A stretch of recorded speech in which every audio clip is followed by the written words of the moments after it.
January the 23rd, 2012 regular meeting of the Frankfurt Board of Commissioners to order. I'd like to request that everyone stand for an invocation by the Reverend Jerry Parrott of Assembly of God, and then remain standing for the Pledge of Allegiance to our flag. Reverend Parrott. I just want to commend you for your starting on time. You do a lot better than on the Hill, because when I went to the Senate to pray last, there was about 45 minutes, and I told them, I said, you know, it's the starting time for the Senate is pretty much like the rapture of the church. You have no idea when it's going to happen. You just have to be ready when it's done. But I wanted to just share with you, how many of you are grandparents? I don't think there's too many of you up here on the top that are grandparents, but I read something that grandfather was trying to help his daughter, and so he took the little boy to the grocery store while she was fixing Thanksgiving dinner, and the minute they walked in, he saw some toy, and the kid, of course, did what kids do, and I want that, and he didn't get it, so he started to whine, and throughout the store, up and down the aisle while they were shopping, the boy was screaming, and grandfather was saying, Albert, please don't cry. We'll be through in just a few minutes, Albert. We'll be soon through. They went through the whole store. They got up to the checking counter, and he again said, Albert, please don't cry anymore. We're going to be all right. We'll be out of here in just a few minutes. And so the clerk said, I'm really impressed in the way that you handle your grandson. Said, you're so patient with him, with little Albert. And he said, ma'am, my name is Albert. He said, his name is Bob. But let's pray together, shall we? Father, thank you for your love, your mercy, and your grace. Thank you for giving us wisdom that we've asked for. Thank you for guiding our thoughts and our words and our direction. Thank you for keeping your hand upon us and giving us a safe journey. We realize that in the next few hours that there's some things that need to be dealt with, and so we look to you to grant us your wisdom and will. And have your way in all things, and may those who lead be protected by the presence and the power of your angels. And we'll thank you for it in Jesus' name. Amen. Amen. I pledge allegiance to the flag of the United States of America and to the republic for which it stands, one nation, under God, indivisible, with liberty and justice for all. Thank you. Thank you, Reverend Parrott.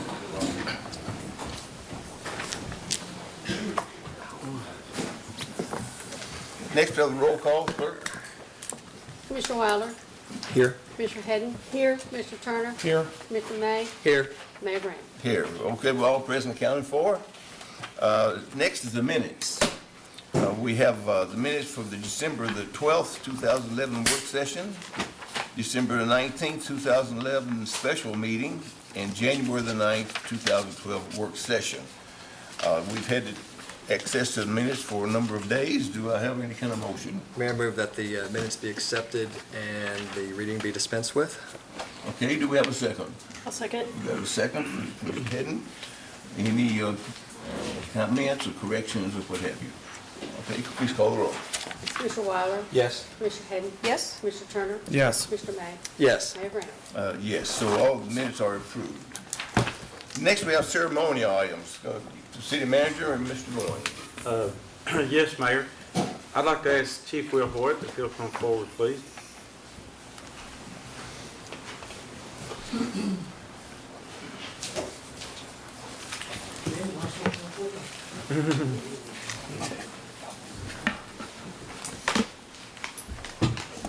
Officer Ken Spalding's been with us for 17 years. In fact, when he first got on the police department, I was but a captain, and he was assigned to my shift, so he started out with me. So Ken's been he came to us from Jefferson County Jefferson County Jail, wasn't it? Jefferson County Corrections, and been with there for several years. So they gave him his 20 years in hazardous duty so he could get his retirement. But Ken's been a patrol officer his entire career. He was early in his career, he was a member of the tactical response team.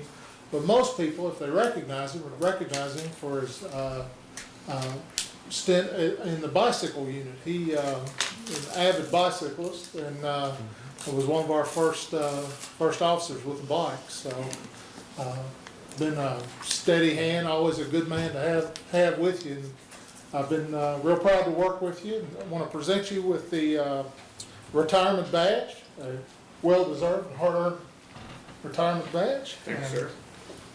And I'd like to also present you with this certificate of appreciation from the City of Frankfurt for your 17-year service. And thank you very much for what you've done, and I really wish you well. Thank you, Mayor. Thank you. You might want to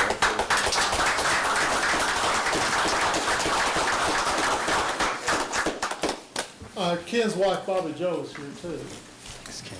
Nice having you around. Congratulations. Congratulations. Thank you. Good luck having him home a little bit longer. Give him a big list, right? Congratulations. Do you have nothing? I don't think so. Yes, sir. Okay, the next item on the agenda is the section we call citizen comments. And the way we handle this is we have any citizen can address the commission. And we'd like to limit comments to around 5 minutes. So do we have any citizen who would like to address the commission at this time? Okay, come forth and come over to the microphone and please identify yourself. Sure.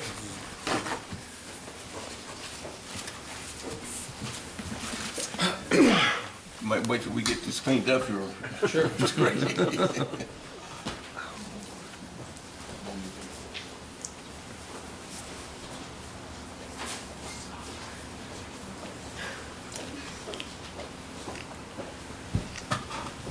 Sorry, Mr. Brett. It's fine. Thank you for waiting. Nice job. My name is John Gray, and I'm here to speak on behalf of residents, business owners, and property owners in the 300 block of St. Clair. What we've been trying to accomplish in the last 10 years is to get parallel parking on St. Clair. I believe it's the only block in downtown Frankfurt that doesn't have 2-hour parallel parking. I think, as I told some of you over the years, time has not been kind to the businesses and property owners on the 300 block of St. Clair. First, there was the post-war decline in downtown business that hit just about everywhere. Then there were the fires that destroyed the dime stores and the Marcus Jewelry store. Then there was the failed pedestrian mall. Then there was the replacement of the mall with a one-way street with no 2-hour parking. Then there was the closing of the St. Clair parking structure. Then there was a fire that gutted the Kaltenberg buildings back in 2007.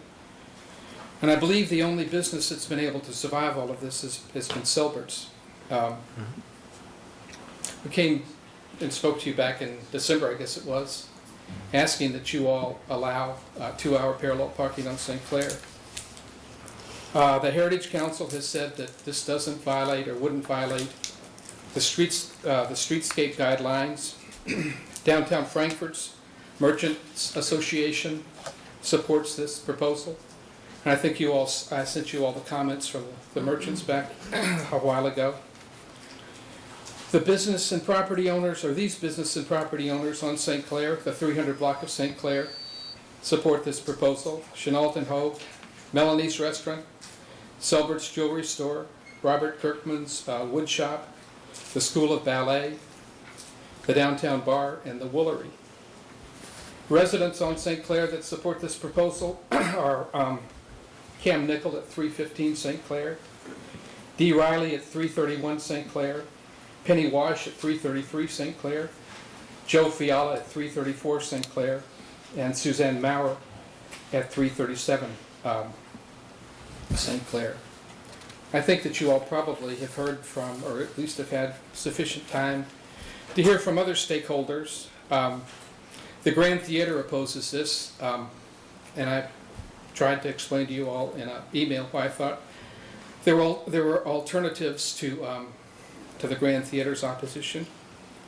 The board of downtown Frankfurt opposes this. but the board of downtown Frankfurt is a 17-person board. None own property in the 300 block of St. Clair, and only one has a business in the 300 block of St. Clair, and that's Chris Miller at the Woolery, and he actually supports this proposal. So I don't want to take up too much of your time. I'm sure you've heard both sides of the argument and heard from everybody that has something to say about this. But I guess, like I said at the beginning, this request has been 10 years in the making. And I would, on behalf of the residents, business owners, the properties owners in the 300 block of St. Clair, ask you all to take action on the proposal tonight. And happy to answer any questions you might have. Okay, thank you. Is there any comment from either commissioners? Commissioner Turner. Thank you, Mr. Gray, for coming back to the commission meeting. It's nice to see you again. I just wanted to state that I have had sufficient time to talk to various stakeholders and am willing to support your plan, as long as we are confident that there wouldn't be any issue with our funding or the streetscape committee with which the city was contacting at the state. So as long as that issue is cleared up, I'm happy to go. Well, I'd also like to say, if I could, we view this as a trial. It's an inexpensive trial. These are the down months as far as outdoor eating and tourism, but they're important months to the merchants and the residents. As a trial, if it doesn't work, it would be easy to reverse. If it's successful, then there would be no expense in continuing. So don't view this as something that would be etched in stone, but would be a trial to see, as it was with when we expanded the sidewalks on Broadway.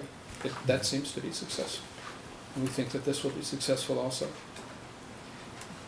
Okay. Anyone else? Commissioner Hedden. I too am in support of a trial period. Not to say it's permanent. I have hesitations regarding the paint stripes.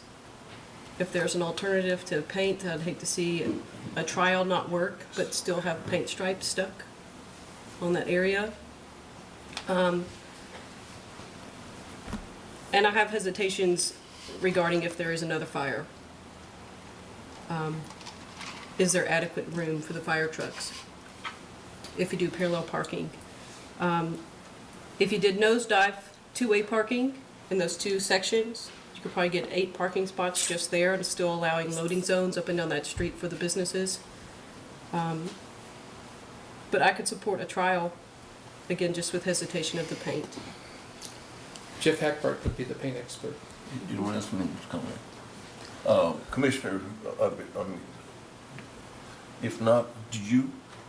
I mean, I'll just say that I've spent a lot of time thinking about this too.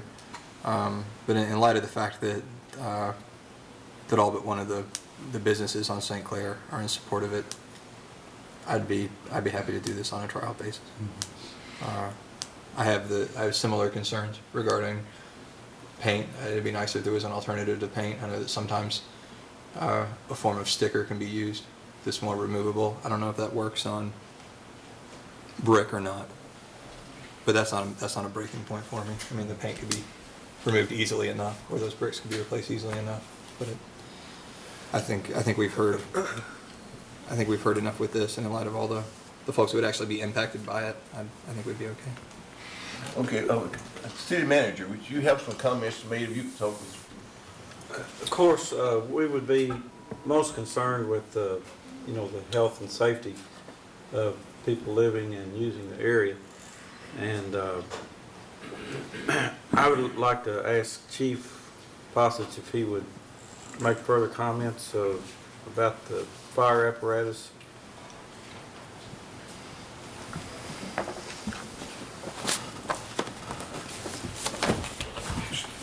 John and I have had several conversations, and I don't think that I'd have a problem with it on a trial basis. If we find out that it's going to create a problem, we may want to come back to you and say, let's amend this parking plan. My big concern, as you recall, was room enough to put the outriggers out with the width that we need there.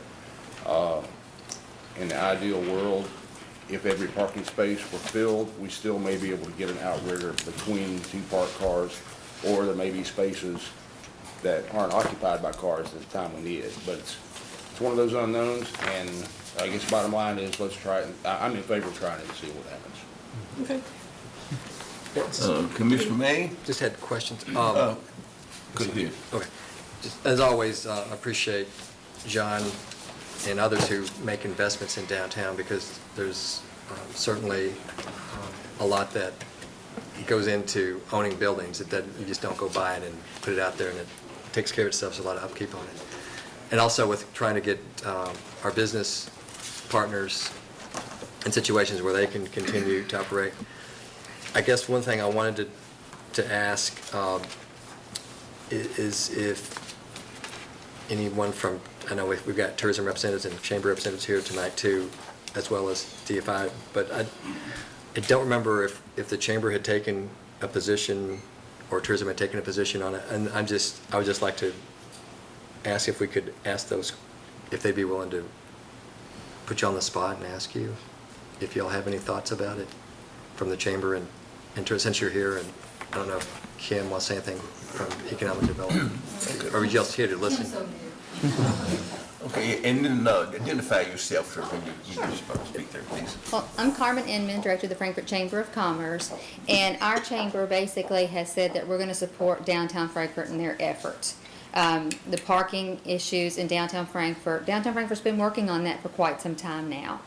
So that's where we're standing here. We're just in support of downtown Frankfurt and what their efforts are to do the best for their business community downtown. Okay. My name's Joy Jeffries, and I'm the Tourism Director for Frankfurt. And I don't very often get to say this because usually I speak first and she says this. Basically, that's where the Tourism Board stands too.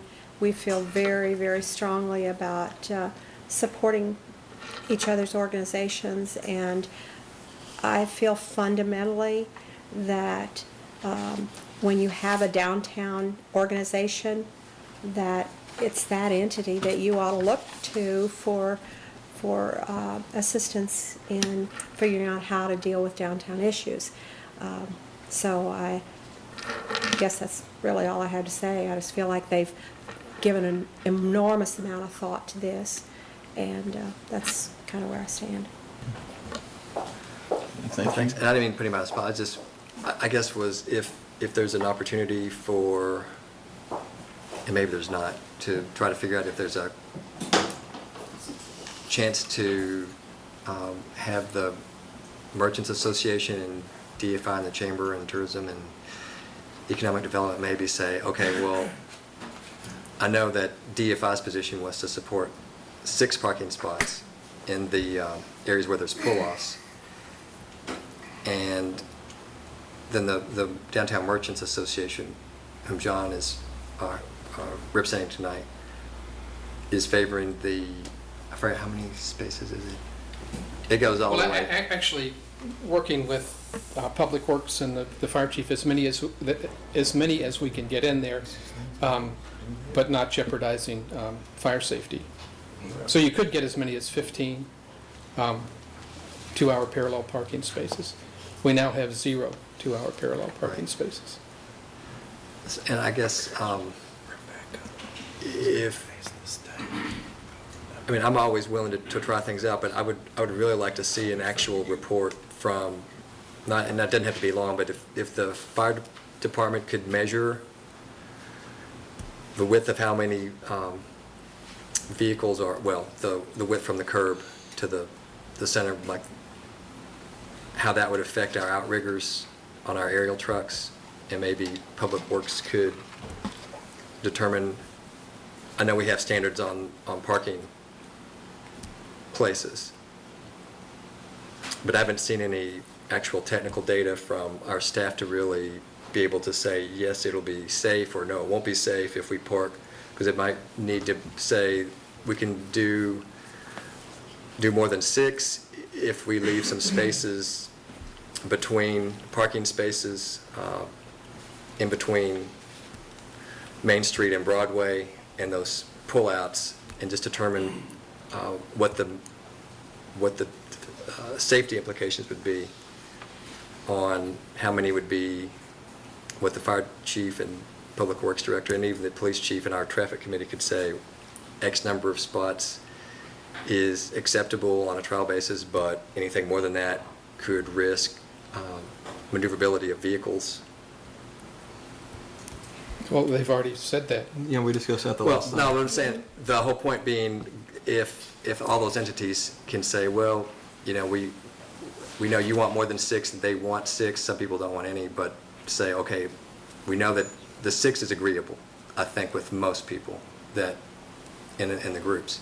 But the fire chief could go and say, well, you can't put 15 spaces where you line them, you're stacking the cars. So you want to further delay this process by requiring the staff to put in writing what they've already told you verbally tonight? They haven't said, what I'm talking about They told us is- exactly that the last time. I think we have, instead of saying you can put 15, I know they said we can put 15 or however many that you can squeeze in there between Main Street and Broadway. But should we, just because you can, or it's workable, should we put all the spaces, you know, head to head? Should there be someplace in the middle where we wouldn't have a space, you have a gap? You might have 3 cars at the top, then a gap, and then that's 6, the 3, and 3 on each side, and then have another gap. Well, all of you, including I haven't the seen that. city staff, have seen the diagram that shows where the parking would be and where the loading zones would be. That's not sufficient for you? I know we can do it. I know that it can physically be done.